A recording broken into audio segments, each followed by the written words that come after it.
잘 하셨습니다. 감사하고요. 귀한 찬양 귀하게 생각합니다.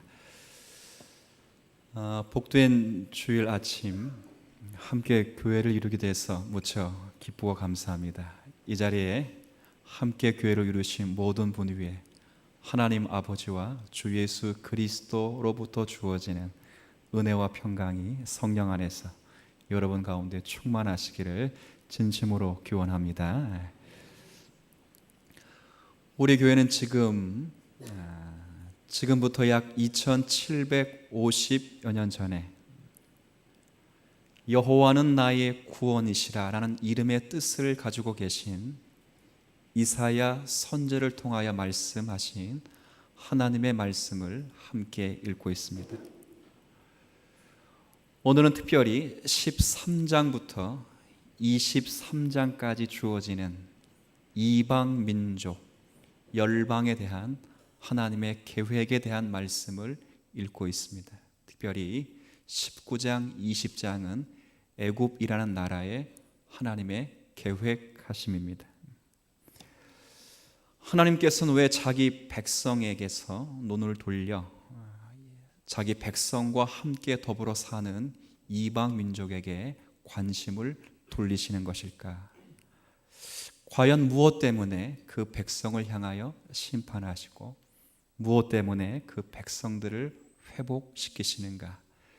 이것이 유다 민족과 동떨어진 하나님의 계획인가? 아니면 유다 민족을 하나님께서 세우시기 위한 계획이신가? 이 내용들을 우리가 날마다 이런 말씀을 읽으면서 숙고해야 될 말씀이 아닐 수 없습니다.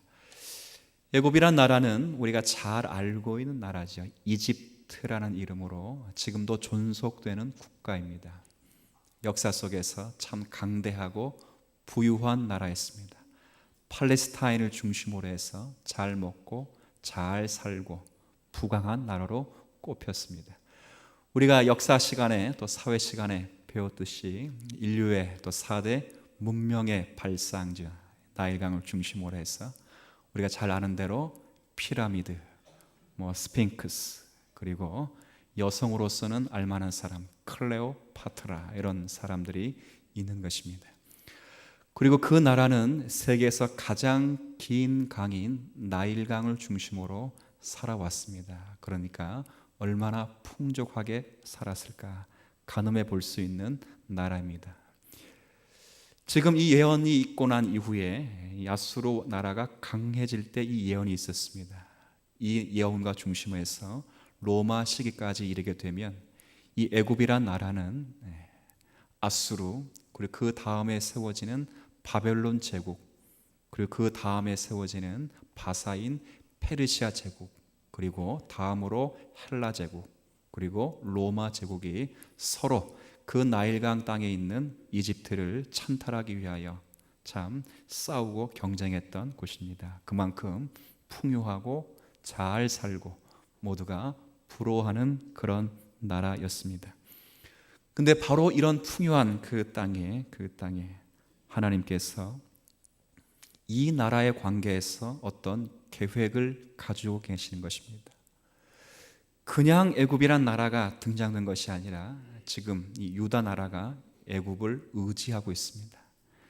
자신이 살 길은 다른 나라의 등을 돌리는 것이 아니라 애굽을 의지함으로 이 땅 가운데 한 생애를 또 그 나라를 부강하려는 그런 움직임이 있는 것입니다. 그럴 때 하나님께서 이 애굽이란 나라의 계획이 어떤가를 소개하는 내용, 이게 19장, 20장입니다.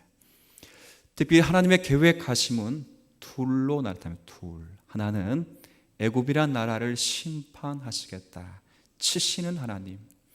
또 하나는 애굽이란 나라를 회복시키시고 구원하실 것이다, 고치시는 하나님. 그 제가 제목을 치시고 고치시는 하나님이시다, 그렇게 말씀을 올렸습니다. 여기 22절 말씀 한번 보시죠. 22절에 보면 자 한번 여호와께서 애굽을 치실지라도 치시고는 그 다음 뭐라 표현됐어요? 고치실 것이므로 그들이 여호와께로 돌아올 것이라. 치시는 분도 하나님이시고 고치시는 분도 하나님이시다, 그 말이죠. 아무 이유 없이 치시지 않고 아무 목적 없이 고치시지 않는다 그 말이죠. 치실 때도 목적을 두시고 치시고, 고치실 때도 어떤 목적, 예표적인 성격을 두시고 고치신다 그 말이죠. 하나님께서 애굽을 치실 때 왜 치시는가? 하나님을 애굽을 구원하실 때, 회복시키실 때 무엇을 우리에게 알려주시는가? 오늘 내용이 이 관심을 두고 말씀을 대해야 할 것입니다. 특별히 먼저 19장은 딱 둘로 나눠집니다. 1절부터 15절은 심판하시는, 치시는 하나님, 그리고 16절부터 마지막 25절까지는 하나님께서 고치신다, 회복하신다, 구원하신다. 어떻게 치시는가? 1절부터 15절 내용, 하나님께서 어떻게 치시는가? 여기 보면 애굽의 모든 멸망이 대단히 구체적으로 기록되어 있습니다. 아직 나라가 그렇게 망하기 직전입니다. 그런데 장차 그 나라가 그렇게 망하게 될 것이다, 그렇게 말씀을 하는 것입니다. 어떻게 망하는가? 애굽이란 나라의 내란을 하나님께서 조성하시겠다. 외부 침략으로 그 나라를 유린시키지 않고 애굽과 애굽이 일어나서 서로 내란으로 그 나라를 칠 것이다. 마치 미국의 독립운동을 하는 그 초기에 남과 북이 갈려 한참을 오랫동안 싸웠던 그 싸움처럼 우리나라가 일제 그 침략의 그 찬탈에서 광복을 누리는 바로 그 다음부터 이 나라가 남북이 날려 사상적인 그 아픔 때문에 반세기 넘게 이 고통을 겪듯이 하나님께서 애굽을 내란으로 그렇게 몰아갈 것이다. 그게 끝이 아니에요. 그런 내란 속에서 하나님께서 강력한, 아주 포악한, 잔혹한 왕들을 내 하나님이 직접 세우겠다. 공의와 정의와는 관계가 없는 자기 백성을 먹어치우는 그런 왕들로 하여금 그 백성이 학대받도록 하겠다. 거기에 머물지 않죠.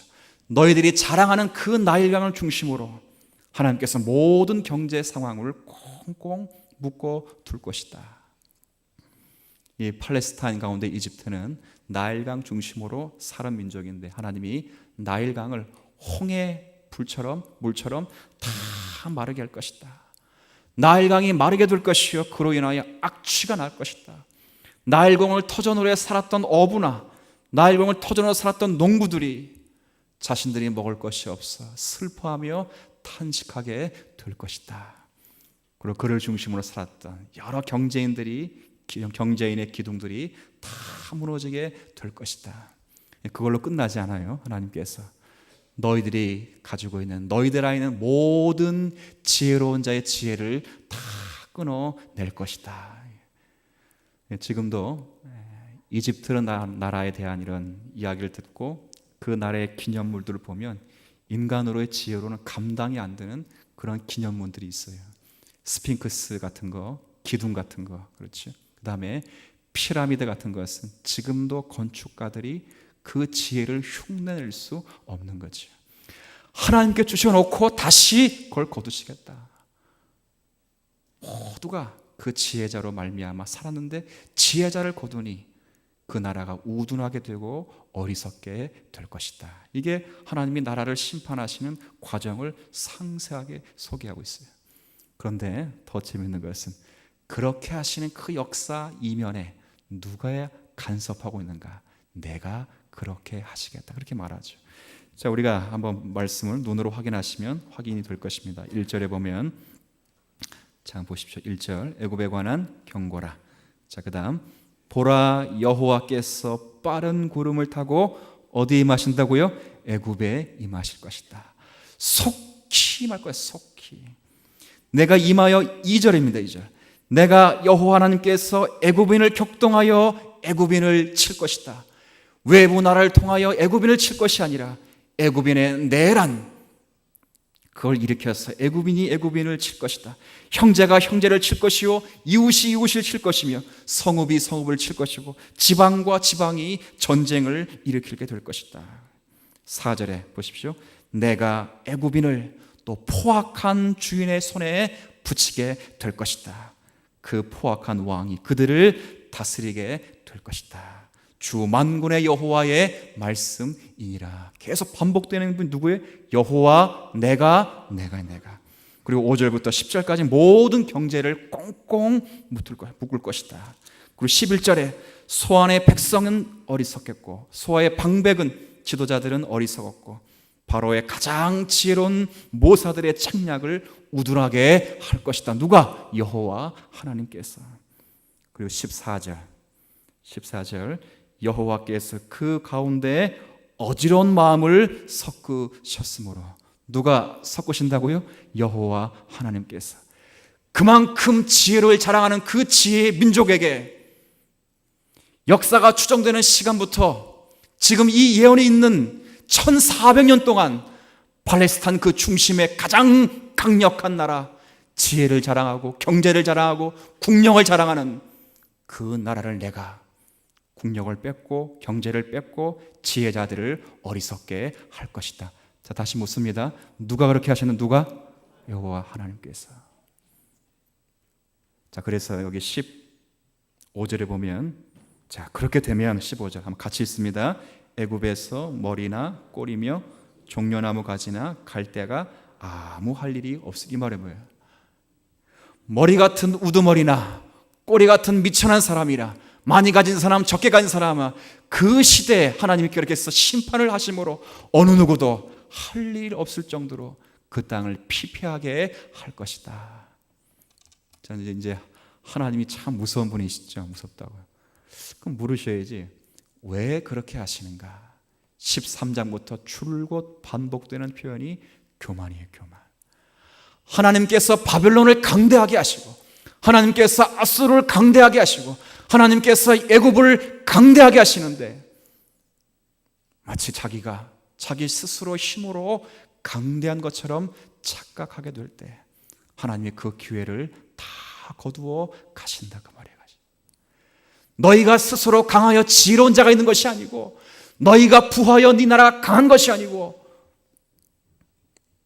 너희 나라에 나일강처럼 좋은 강이 있어 잘 먹고 잘 사는 것이 아니라, 내가 팔레스타인 그 근동에 하나님의 선하심을 드러내라고 너를 강하게 한 것이다.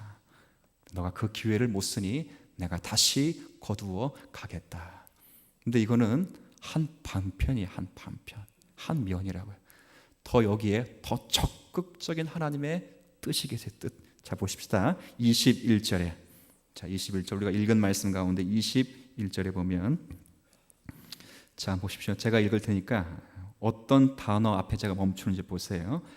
여호와께서 자기를 애굽에 뭐하게 하신다고요?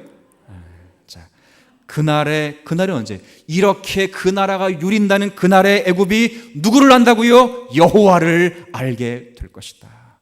자, 심판의 목적은 가깝게는 그 교만을 꺾으시는 거지만, 바로 그 교만을 꺾으시면서 상천하지에 여호와 하나님밖에 없다는 것을 알게 하시기 위함이라.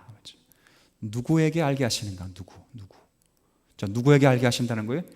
애굽에게 알리신다. 애굽. 근데 애굽에게 알리시는 목적보다는 20장 말씀을 가보죠. 20장.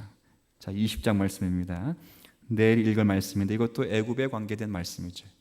20장 5절에 보면, 자, 그 다음 제가 읽어볼게요. 20장 5절. 그들이 누군지는 조금 설명할게요. 그들이 바라던 구스, 이건 에디오피아예요. 그들이 바라던, 그들이 소망하던, 그들이 부러워하던, 그들이 사랑하던 에디오피아, 또 그들이 사랑하고 그들이 자랑하고 그들이 부러워하던 이집트, 애굽으로 말미암아 그들을 의지하는 모든 사람들이 놀라우고 그 다음 어떻게 된다고요? 부끄러워하게 될 것이다. 그날의 이 해변 주변 주민이 말하기를, 우리가 믿던 나라, 즉 아수르 때문에 애굽을 믿었던 유다 같은 여러 민족들을 곧 우리가 아수르 왕에게서 벗어나기를 바라고 달려가서 하나님을 의지하지 않고 애굽을 의지하며 애굽에게 도움을 구하던 나라가 이같이 되었은즉 우리가 어찌 능히 피하리오 하리라. 자, 그럼 피할 수 있다는 말입니까? 피할 수 없단 말이니까? 없단 말이죠. 하나님보다 더 의지한 애굽이 멸망하는데, 애굽이 멸망하는 그 멸망 앞에 우리가 피할 대상이 이제는 없다, 그 말이에요. 그럼 누구밖에 없다는 말입니까? 누구밖에? 하나님밖에 없다는 거죠. 하나님께서 지금 다른 목적 때문에 그런 것이 아니라 하나님만을 섬겨야 되고 하나님만을 부러워야 되고 하나님만을 두려워하며 하나님만을 의지해야 될 당신의 선민인 유다 백성이 이 땅에 잠시 주어지는 환락, 잠시 주어지는 고난 때문에 하나님께 집중하지 못하고 세상을 의지할 때 봐라, 너희들이 의지하는 그 세상이 어떻게 되는지, 그 종국의 끝이 무엇인지 내가 보여주겠다. 그리고 애굽으로 향하여는 하나님을 두려워하게 하고 그 애굽이 자기가 의지하는 그 나라가 멸망당하면서 우리가 의지해야 될 그 분이 하나님이란 사실을 깨닫게 하시기 위함인 것이죠. 이게 큰 목적이죠. 제가 한 가지를 이제 살펴보셔야 될 내용은 뭐냐면 바로 이런 것입니다. 하나님께서는 구약 이스라엘 백성들을 다스려 나가실 때에 언제든지 이스라엘 백성들이 스스로 힘을 갖도록 하여 강대국이 되도록 하신 적이 없습니다. 반드시 기억하셔야 돼요. 이스라엘 백성들은 스스로 힘을 얻어서 힘을 갖고 강대국이 된 적은 없는 것입니다. 그럼 이스라엘 백성들이 언제 강대국이 되는가? 그건 가장 강하고 능력이 있으신 하나님을 의지할 때 그 나라가 강해지는 것입니다. 마찬가지입니다. 이 땅의 성도들은 스스로 힘을 가져 스스로 능력을 받아 강해지거나 강성해지기를 원하지 않습니다. 하나님은 성도들이 요청하는 것이 다른 것이 아니라 스스로 힘을 갖거나 스스로 강해지거나 그걸 말씀하신 적이 없고 오직 강하고 능력 많으신 주님을 의지하여 강하도록 늘 말씀을 하고 있다는 것입니다. 그래서 주님은 우리에게 요청하는 것이, 만약에 우리가 스스로 힘으로 강력해져 이렇게 말하면 주님은 우리에게 이런 말씀을 하겠죠. 능력을 받아라, 은사를 받아라. 그러나 주님은 우리에게 그렇게 말씀하지 않고 항상 우리에게 요청하는 것은 믿음과 그리고 충성을 요청하는 것입니다. 왜요? 우리의 힘과 우리의 능력이 우리 안에서 나오는 것이 아니기 때문에 그렇습니다. 만약에 우리의 힘과 우리의 능력으로 강해진다면 우리의 능력과 은사를 추구해야 되죠. 그러나 우리의 힘은 우리의 것이 아니라 주님을 의지해서 나오는 것이 되기 때문에 주님이 우리에게 요구하시는 것은 능력과 은사가 아니라 믿음이요, 충성이요, 인내요, 하나님을 의지하게 하는 것이다.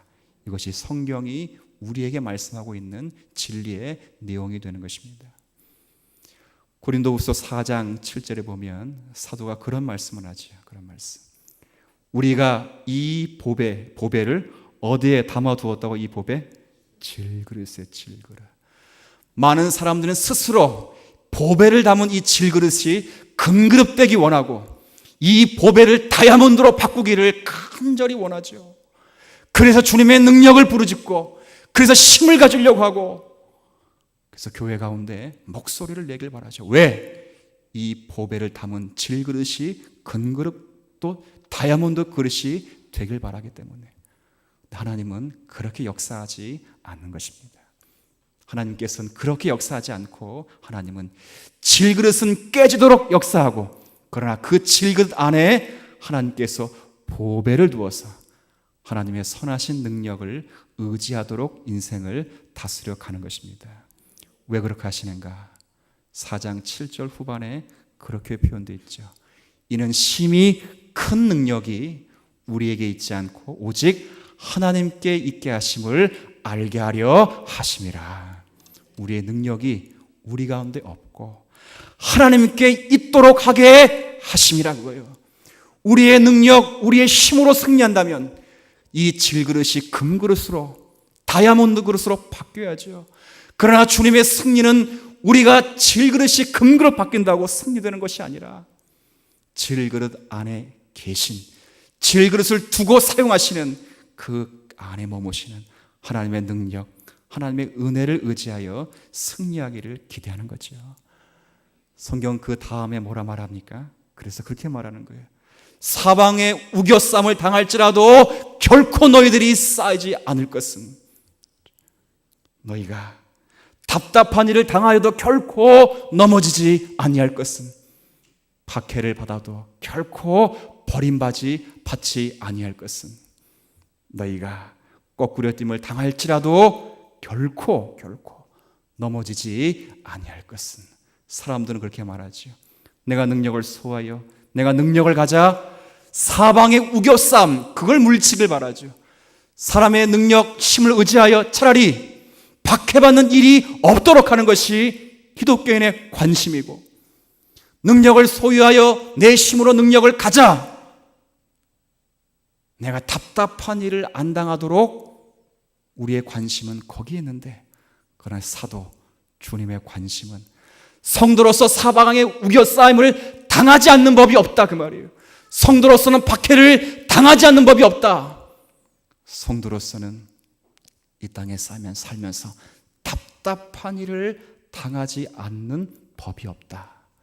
그럼에도 불구하고 넘어지지 않고 쓰러지지 않고 날마다 승리할 수 있는 것은 질그릇 같은 그 깨지기 쉬운 그릇 안에 예수 그리스도의 영광의 보배, 하나님의 능력이 함께 하시기 때문이다, 그 말이죠. 그러니까 마지막 4장 10절에 그런 말씀을 하고 있는, 그런 말씀. 이렇게 하신 그 이유가 뭐냐? 예수의 생명이 우리 몸에 나타나도록 하기 위함이라. 여러분의 몸에 뭐가 나타나는 거예요? 예수의 생명이. 우리가 능력을 가져 우리의 힘으로 이겨나갈 때는 그 능력이 나타나지 않는 것입니다. 그러나 우리가 힘이 없고 능력이 없고 우리가 의지할 것은 아수르가 아니라, 우리가 의지할 것은 애굽이 아니라 우리가 의지할 것은 하나님밖에 없다 말할 때, 그런 우겨싸임, 그런 핍박, 그런 답답한 일, 그런 버림받은 같은 일, 그를 통해서 예수의 생명이 우리 안에 나타나는 것입니다. 왜요? 더 의지하고 더 기도하고 더 주님을 사모하기 때문인 것입니다. 유다 나라가 간구한 것이 뭐지요? 유다 나라는 능력 주시는 자를 사모하지 않고 그 능력을 스스로 취하여 강성하기를 바랬죠. 하나님 앞에서 살아가는 성도들이 그 능력을 스스로 이 세상을 부여잡으면서 그렇게 살기를 바랬으나, 그러나 하나님께서는 유다 민족에게 세상을 의지하여 능력을 삼지 말고 하나님을 의지하여 능력을 삼기를 간절히 소망을 하는 것입니다. 역사 배후에 이런 일을 통하여 하나님이 살아계시고 지금도 애굽과 아수르를 사용하신다는 사실을 우리에게 보여주는 것입니다. 자, 이사야 31장 말씀, 이 표현들이 뒷부분에도 또 계속 나와 있습니다. 보십시오.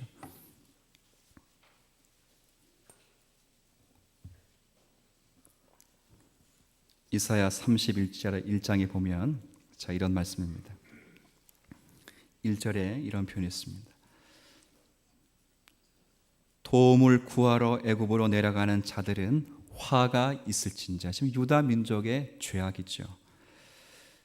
그들은 애굽의 말을 의지하며, 그들은 애굽의 병거의 많음과 마병의 심히 강함을 의지하고, 정작 이스라엘의 거룩하신 이 이스라엘의 능력의 하나님, 전쟁의 신인 여호와 하나님을 앙모하지 아니하며 여호와를 구하지 아니하리니. 자, 그 다음 2절. 여호와께서 지혜로우신즉 재앙을 내리실 것이라.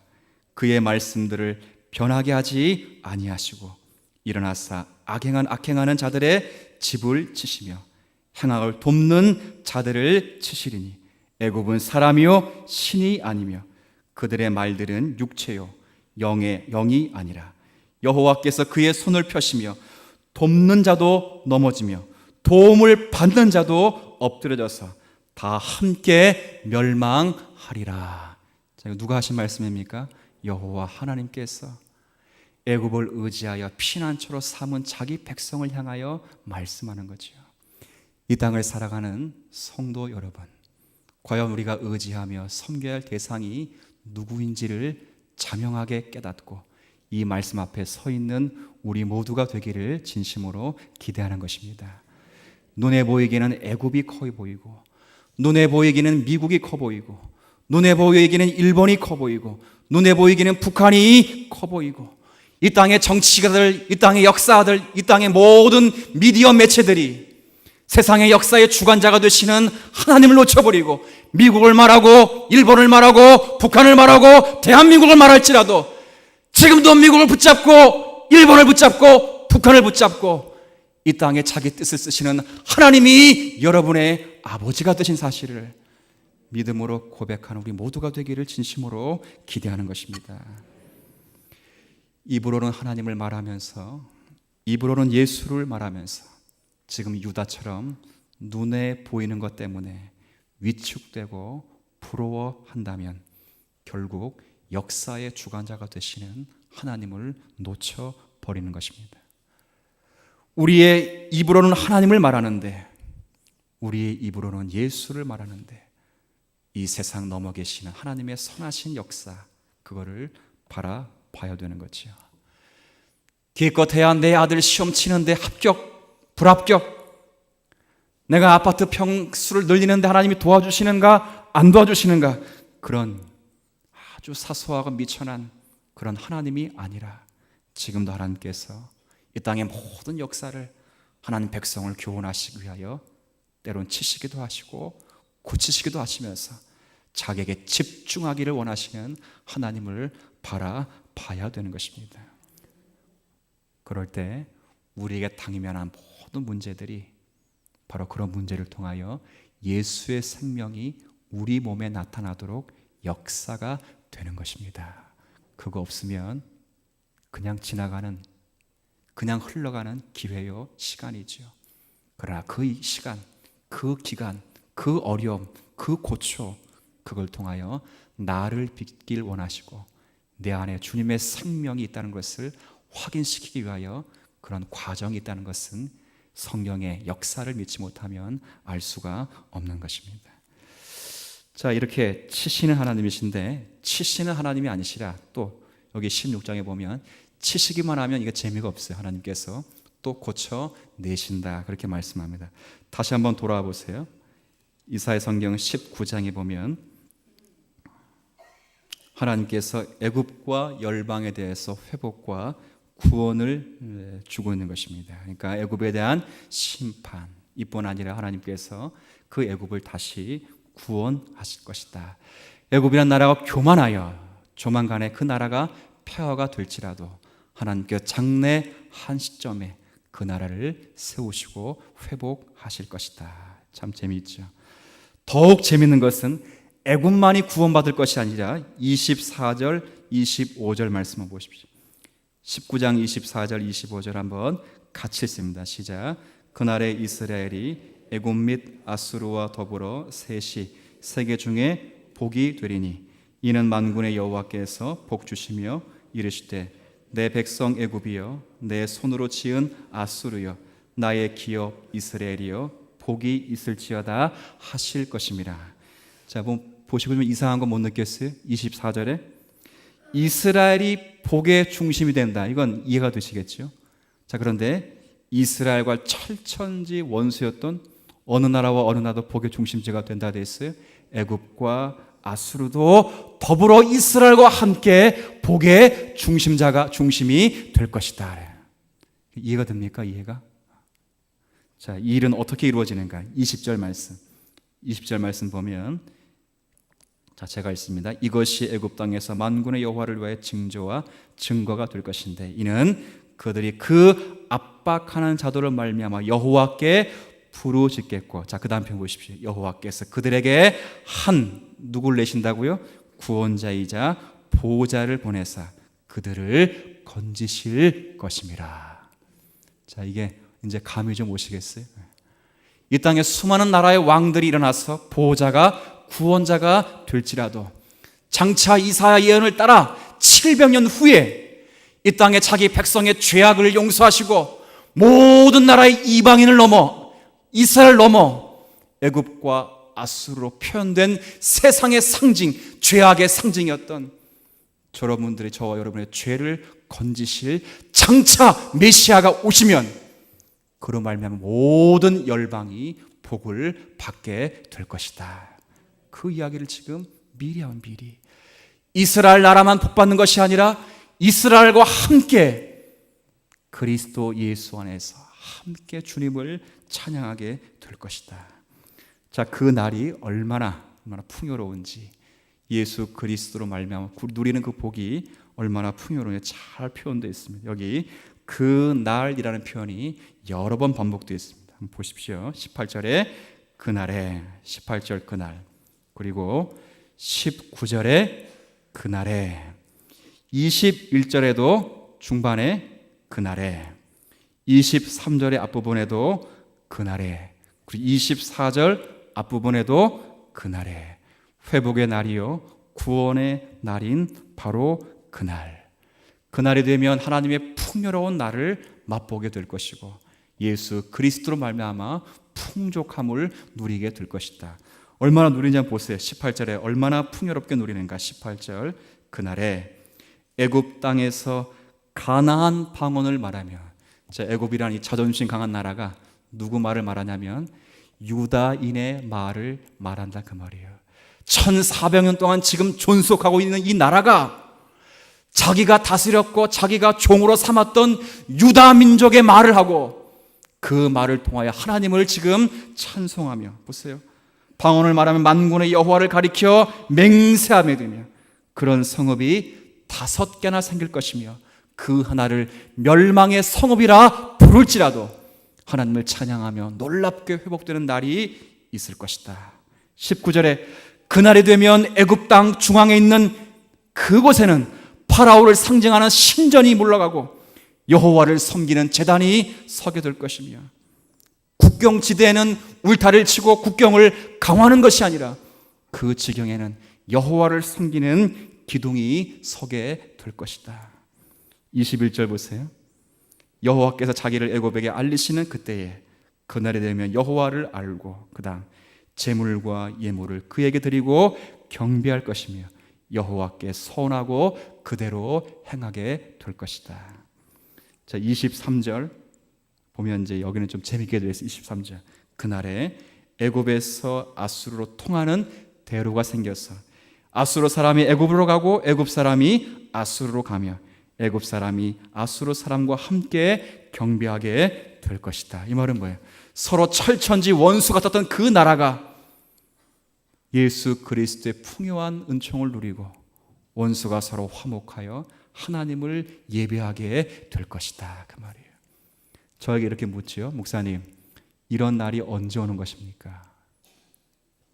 지금 우리는 남북이 분단되어서 서로 동족과 동족이 칼과 창을 겨누고 있고 서로 민족과 민족을 해하기 위하여 북쪽에는 핵폭탄을 만드는 그런 시대를 살고 있습니다.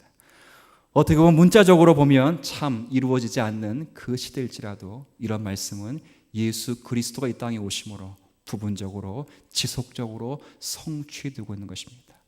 마치 예수 그리스도가 십자가에 달려 죽으시면서 자기를 치고 자기를 죽이는 그 백성의 죄를 용서해달라고 부탁을 드린 넉넉한 사랑처럼 자기를 돌로 쳐 죽인 그 원수 같은 자를 돌에 맞아 죽으면서 천사의 얼굴처럼 그들을 용납하고 품었던 집사님처럼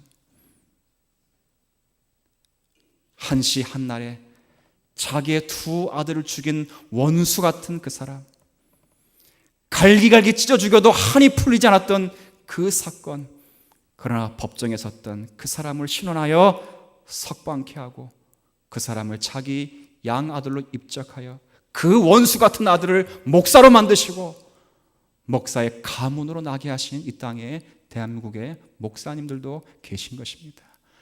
한 교회를 이룬 성도가 서로 원수같이 친할지라도 예수 그리스도의 복음과 평안이 그 안에 들어가면 한 교회를 이룬 것 때문에 용서하고 눈물을 흘리고 서로 격려하고 위로하는 일이 지금도 주님 사랑 교회 안에 이루어지는 것입니다.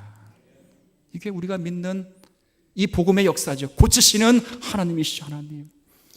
더 이상 애굽, 아수르 민족적 이스라엘이 아니라 애굽으로 상징되고 아수르로 상징되는 그 죄악의 세상의 상징인 이 땅의 모든 죄 많은 사람들이 바로 그리스도로 말미암아 회복되고 구원되고 그리스도 안에서 자유함과 평강을 누리게 되는 것이다. 그 이야기를 하는 거예요.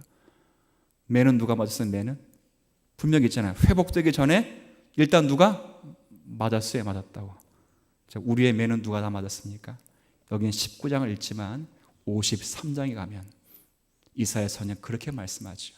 그가 찔림은 우리의 허물 때문이요, 그가 상함은 우리의 죄악 때문이라. 그가 징계를 받음으로 우리가 평화를 누리고 그가 채찍에 맞음으로 우리가 나음을 얻었도다. 그러죠. 누가 다 두드려 맞았어요? 예수 그리스도가 다 두드려 맞고 그 두드려 맞은 그 구원의 감격을 우리에게 회복하시고 이제 우리를 그리스도와 함께 세우시고 이 땅에 주님 자리에 앉혀주는 것입니다. 그리고 이제 저와 여러분이 그 당시 이스라엘, 애굽, 아수르처럼 축복의 통로로 주님을 증거하는 성도의 삶을 살아가게 될 것입니다. 존귀한 성도 여러분, 이제 여러분들이 그런 성도인 줄 아시고 여러분이 땅 가운데 살면서 그 당시 이스라엘과 애굽과 아수르가 축복의 통로가 되신 것처럼 그리스도의 은혜를 소개하고 그리스도의 은혜답게 넉넉한 삶을 간직하는, 그리하여 여러분 때문에 많은 인생이 축복받는 그런 성도의 삶 잘 살아가게 되기를 진심으로 축복합니다. 하나님 아버지,